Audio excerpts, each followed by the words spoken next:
OS 94/2017. బేటా పేడ్ your honour.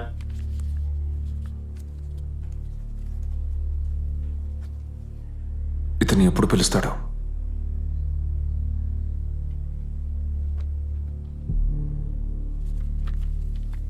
Case 23కు వాయిదా వేయబడింది.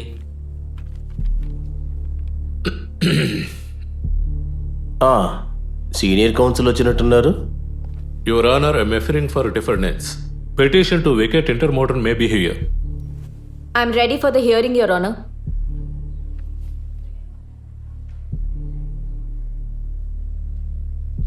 రూల్ కాల్ ముగిసిన తర్వాత ఆ విషయం గురించి అడుగుతాను. OS 117/2017. OS 41/19. I'm seeking time for filing objections, Your Honor. Case December 8కి వాయిదా వేయబడింది. You can argue. Your Honor, ఇటువంటి కేసు కోర్టుకు రావాల్సిన అవసరం ఏం లేదు. House laid down Constitution of India.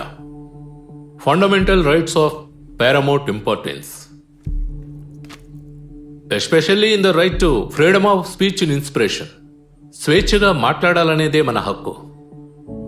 Your honour, నా క్లయింట్ ఒక డిఫెండెంట్, ఒక మీడియా ఆర్గనైజేషన్. యువర్ ఆనర్, సమాజంలో జరిగే విషయాల్ని ప్రజల వద్దకు చేర్చడంలో, ఇంకా వాటి గురించి తెలుసుకోవడం పత్రికా సంపాదకుల బాధ్యత మాత్రమే కాదు, వాళ్ళ యొక్క బాధ్యత చెయ్యాలన్న విధి కూడా. యువర్ ఆనర్, ఇప్పుడు డ్రగ్ కేసులో అరెస్ట్ అయిన అది సదాయో గిదాయో ఎవరో అయితే ఇటువంటి ఒక ఫోటోను తీసుకొచ్చి డిబేట్ నడపడం అనేది ఎలా యువర్ ఆనర్? మానవ ప్రతిష్టలకు భంగం కలుగుతుంది. అది మాత్రమే కాకుండా ప్రజలకు నిజం తెలియజేయాలనుకున్నప్పుడు డిఫార్మేషన్ జరగకూడదు యువర్ ఆనర్.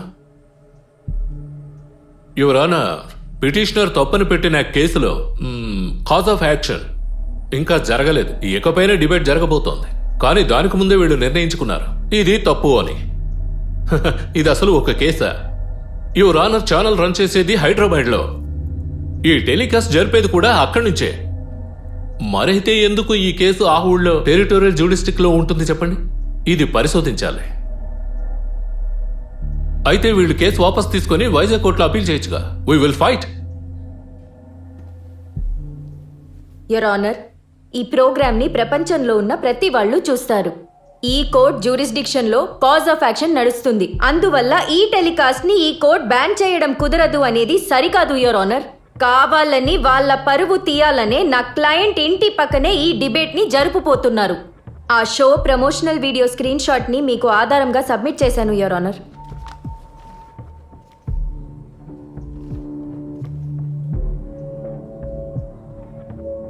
ఇందులో నా క్లయింట్ ఫోటోని వేసి దాని పక్కనే డ్రగ్ మాఫియా అని టైటిల్ వేశారు యువర్ ఆనర్.